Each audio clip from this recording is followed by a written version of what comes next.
Tajikistan, nestled in the heart of Asia, is a land of striking contrasts and rich history. This mountainous nation, featuring some of the highest peaks on Earth, has a past that stretches back to the Neolithic and Bronze Ages.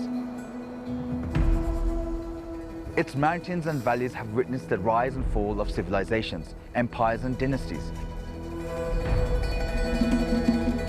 From ancient Persian cultures to the vibrant Silk Road era and the period of the Soviet Union.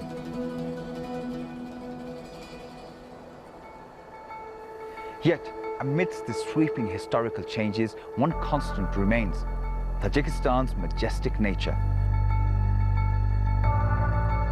With over 90% of its territory covered by mountains ranging from 400 to over 7,000 meters in altitude, this landlocked nation is home to the largest glaciers in the region. These glaciers are not just a national treasure, they are a crucial water source across Central Asia. I'm Asad Beg, standing by the Karakul Glacier or Black Lake. As global climate change escalates, the melting glaciers here threaten to unleash catastrophic climate changes across Central Asia. Widespread desertification, crippling agricultural crisis, and the collapse of regions beyond Tajikistan because of water shortages. The Tajik government has initiated the Dushanbe water process, a bold endeavour to confront these pressing challenges head-on. Nearly 3,000 meters down from these mountains in the capital city of Dushanbe, world leaders and experts convened for a high-level international conference to forge solutions for the looming crisis. In this edition of Talk to Al Jazeera, we embark on an expedition into Tajikistan's rugged mountain system with local scientists to explore the full extent of this escalating threat. Will we win this race against time, or must we brace ourselves for this impending disaster?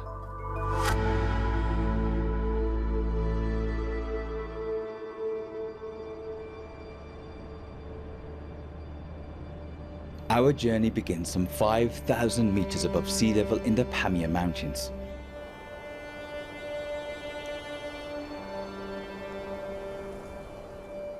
Here, the glaciers enclose a lake formed from a meteorite impact 25 million years ago, a testament to the region's dynamic geological history.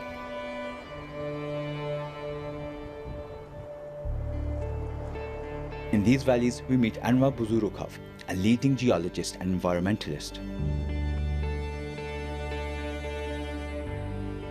Anwar, we've come nearly 4,000 meters above sea level, all the way here to take a look at these glaciers that are melting, that are making headlines.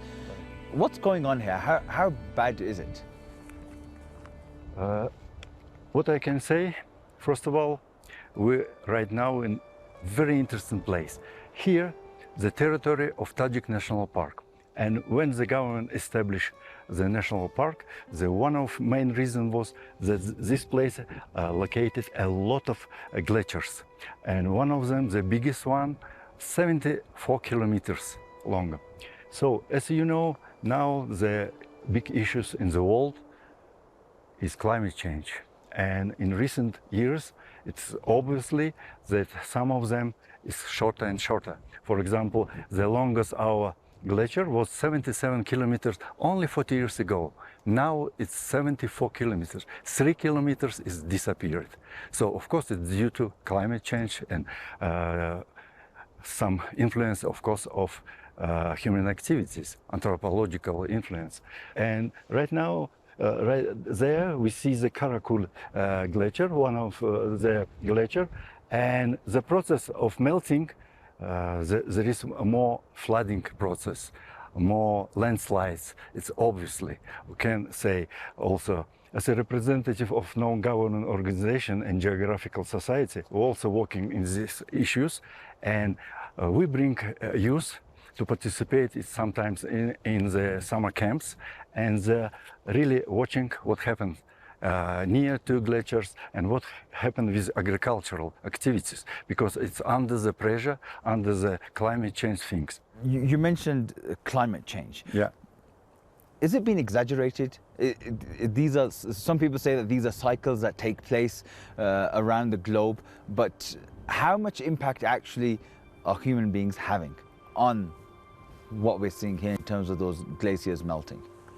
So, you know, there is several opinions how we can watch or mention or what is the evidence of climate change, because some scientists, they're saying during the geological timing, it was fluctuations and typical that the temperature is rising and so on. But that process was very slowly.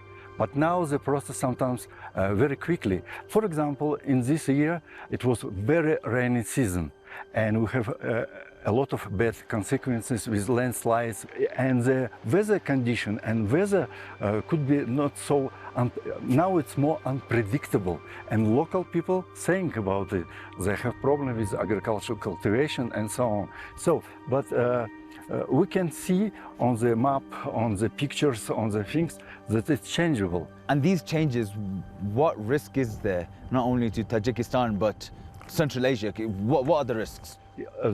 Particular, because the glacier is melting, it means there are less water resources.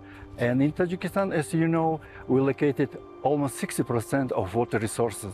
And our glacier, like water towers. So, and these towers, less and less, with less volume of the water.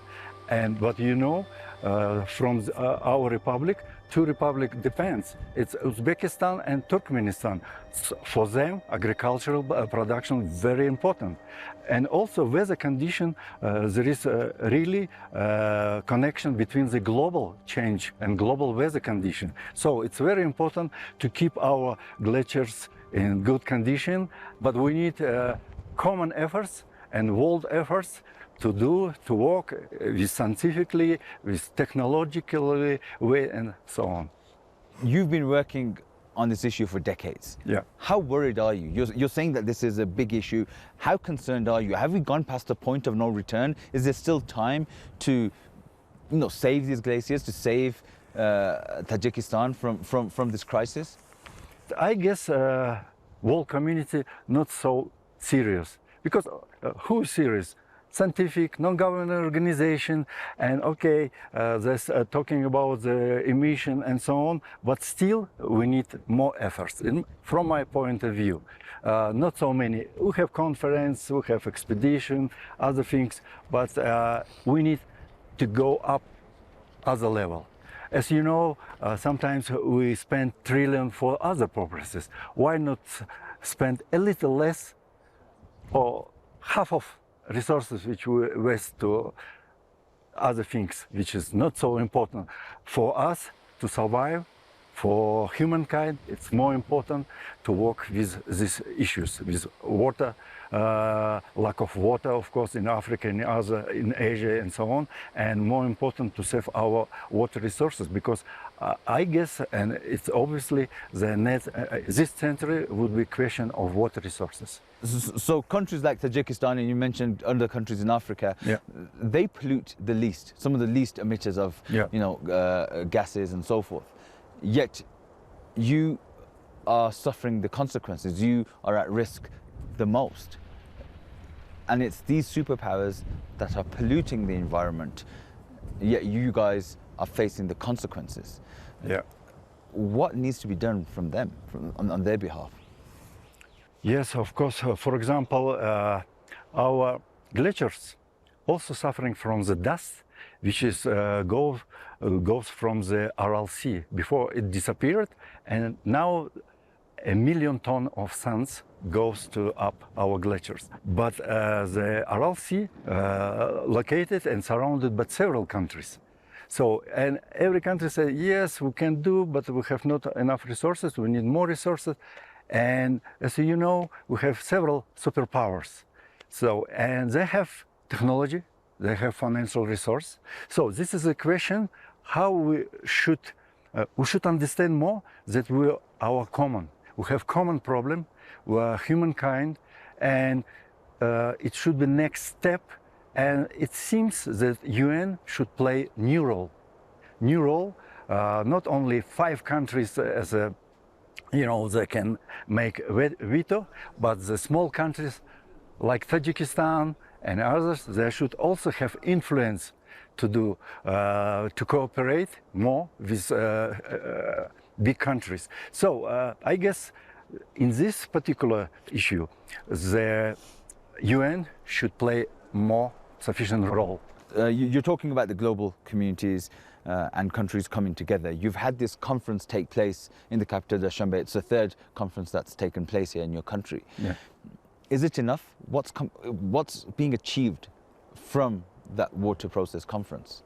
First of all, as I understood, our country and our neighbors' country, we deliver the problem which we are suffering and facing. So, and the second issue is that we establishing network between scientists, politicians. For example, the participant of our conference, they went to the different location of Tajikistan. They saw the biggest dam and hydropower station, Norak. They saw recreation area, Safed Dara, the famous resort, ski resort, and others. And they would see real picture. What's the problem with sometimes with some representative in UN or in superpower countries? They have not real connections with real world, we can say, real world. This is a problem because even you can conduct several conferences, several pictures. You just arrive to Dushanbe or any capital of city, you say hello, blah, blah, blah, that's all. But you need real picture and you need real voice from the locals. So you saw a lot of local shepherds, ordinary people, authorities, and you, as a journalist, you see and you hear real facts and pictures. So we need to do this. So, but this conference is just initial things. The second stage would have to realize and how to do it technology. With technology, with financial resources, it would be next step. Tell me what's needed. You're telling me that we need resources. You're telling me you need technology. What kind of resources and technology do you need? First of all, we need the good satellites. I mean the pictures, good database. We need day-to-day, automatically and by human, some things which goes from the observed stations. So because now we have some station and network, but it's not enough. The second, of course, financially, but most important to prepare good, with good quality professional people. So, and I guess it's very important to involve youth, because youth now, they really live in consumption society, but they should realize that the very many threats from the climate change and lack and shortage of the water resources is coming. This is real. The next decade it will be real. Climate change, as you see with COVID, other things. So, and I guess the resources is coming, the enough resources in the rich and developing countries, but only what we need from them, will from politicians. But when you talk about the will of politicians, what's needed to slow down the melting of these glaciers? What's actually needed? What do you need to slow it down? First of all, we need to reduce emission, CO2. The second, the problem of deforestation, you can see, because it's arid area, so we need to stop cutting the trees and everything, the problem. Also, we need, for example, I said about the dust which goes from the Aral Sea, which is almost disappeared. So, and when the dust goes and up the glacier, they're melting 2 times, 3 times quickly, more quickly. So that's why we need to recover and resolve this problem with Aral Sea, but without global community, we couldn't. You've spoken about bringing the youth along, yeah, and young people getting involved. In this modern age, do young people care? I can mention that from 1990, in our former Soviet Union in particular, people was thinking about surviving their parents. But what is good now, I see a lot of volunteer movement. For example, in Tajikistan, we have movement to clean up from garbage in our district in Dushanbe, particularly in my district. We see the guys who wants to be in future environmentalists. Now they apply more to be environmentalists and especially technology ecologists. So I see the positive moving. Why? Because also you as a journalist and your community, journalist community, you do a lot to how to say, to call that this is urgent problem, and youth now move from the TV to the internet, and internet now in YouTube they could see what happened around the world, what happened the weather in Saudi Arabia recently, or Emirates, or what happened with flooding in India or in Pakistan, or what happened with some catastrophic climate consequences in the United States or in Russia or in Tajikistan. So, and they're really interesting. The question how we can deliver this to use through the new information tools such as internet. But very good things, it's field research, it is volunteer work, and I guess we can do common efforts from the different countries to do multidisciplinary and multi-countries expedition with participation of youth. And our geographical society, Russian geographical society and other geographical society start these projects, common projects and so on. Anwar, there are some that say that what we're seeing now, what we're witnessing, is just a part of a global cycle, that this planet is going through its cycle and it's just moving on to the next stage. Are people exaggerating what we're seeing, or is what we're witnessing unique to this time? So your question is very complicated, because thousands and thousands research institutes still resolving to get this clear answer, and still no answer. Why? Because, for example, in Tajikistan, we have almost 13,000 glaciers, and we couldn't be able to just get a database from all of them. It seems we need also global cooperation and financial support, but also the question, is it happened right now? Is it unique, or it was before? Frankly speaking, as a geologist, I have a little bit concern, because I know the geological history. It was some fluctuations with raising up and down temperature. It was really before. But now it is obviously that the human activity, anthropological consequences, for example, we have a lot of new recreation area, the city is growing up, and so on, and it is influence to the nature, to the climate change, but still it's not so unpredictable. Before it was, how to say, it was understandable.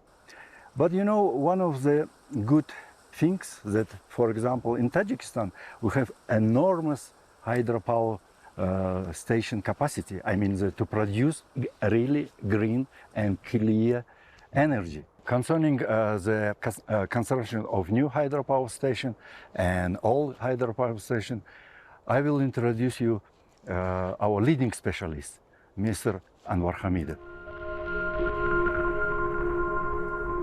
As Anwar underscores the critical role of hydropower and green energies in mitigating the effects of climate change, he directs us to another expert who can provide further insight into these solutions.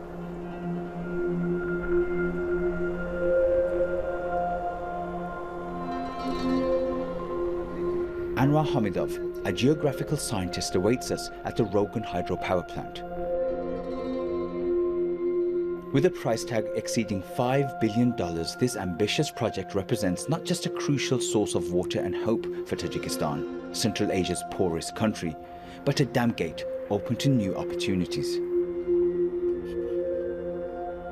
Anwar, explain to me what's going on here behind us. Так, в настоящее время мы находимся на площадке строительства Рагунского ГЭСа. We're at the construction site of the Rogun hydropower plant, which stands 335 meters tall. It'll be one of the world's largest hydroelectric power stations. Once it's completed, it's expected to generate over 3,600 megawatts. The project is essential for the economic development of Tajikistan and the Central and Southern Asia regions. The energy generated will reduce greenhouse gas emissions in Tajikistan and across Central and Southern Asia. This water reserve is crucial for irrigation in areas along the Amu Darya River. The hydropower plant is vital for the whole region, helping to mitigate climate change risks and ecosystem damage in our territory, and reducing natural disaster risks in lower altitude regions. So this hydropower plant is going to need a lot of water. Where will it all come from? Река Вахш является один из притоков реки Амударьи. The Vaksh River flows into the Amu Darya River. Most of its water comes from the higher parts of the mountain. You visited these higher parts, where the water reserves originate. Those glaciers will provide us with all the water needed to fill up the power station's reservoir. With climate change, is there a potential to affect this power station, this hydropower station that's being built, or at least the water supply? Смотрите, когда заполняется эта вода, здесь создается микроклимат. When the hydropower plant reaches water capacity, a microclimate will develop. This microclimate will increase snow reserves and humidity in the mountains, helping to reduce the impact of climate change. Additionally, this water reserve will supply the lower regions with needed water during dry years.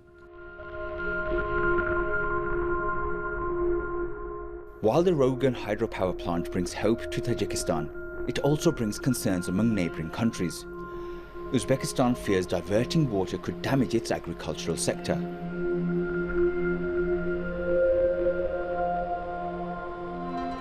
To help us better understand Central Asia's river system and its intricate connections, we continue our journey. We meet Mavlan Hakim Aliuzada, a meteorologist and climatologist, where two tributaries to the Amu Darya River converge.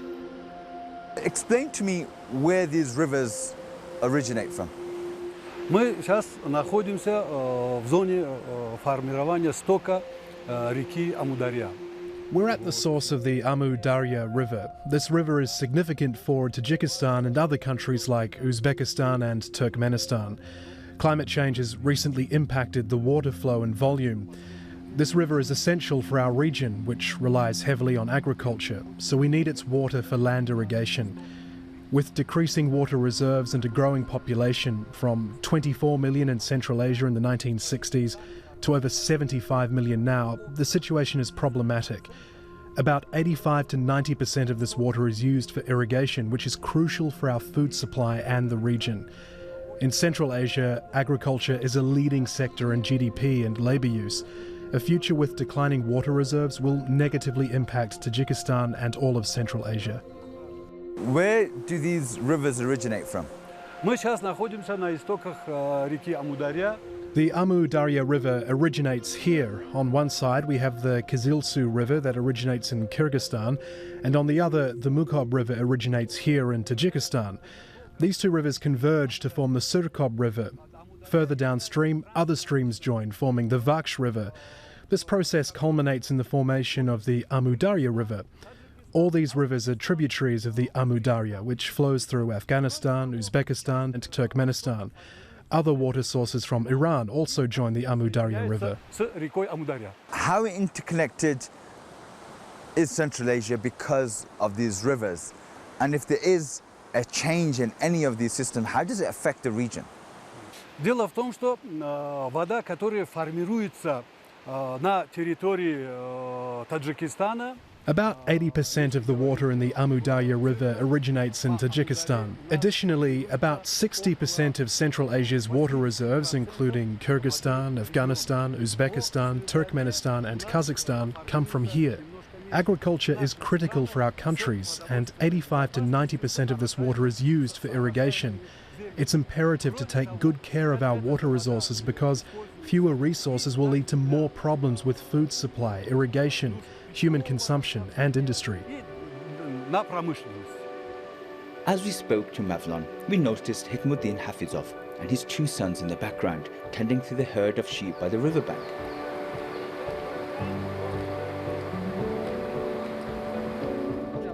Like his father and grandfather before him, Hikmuddin follows the age-old tradition of bringing his livestock to drink water and graze on the fresh pastures every day. Hikmuddin is among the majority of Tajikistan's population, about 75%, who live in rural areas. He says he's never heard of the terms global warming or climate change, but he understands the dire consequences if the rivers run dry. We've got plenty of water resources, fertile land and rain, everything we need. But a water shortage could cause huge harm. The more water we have, the better for us. If the water levels drop, it will be really detrimental. There won't be enough water to irrigate our potatoes, wheat and other crops. When the water level is high, we sometimes pump water from the river for our fields. Just like I do today, my ancestors made a living from cattle breeding and farming, and my sons will continue doing this after me.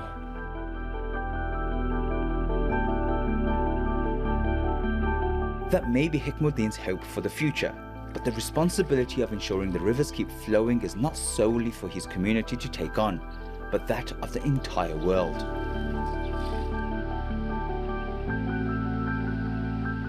And while he may not fully grasp the challenges ahead, the words of Ferdowsi, the ancient Persian poet who once walked these lands, resonate as we end our journey.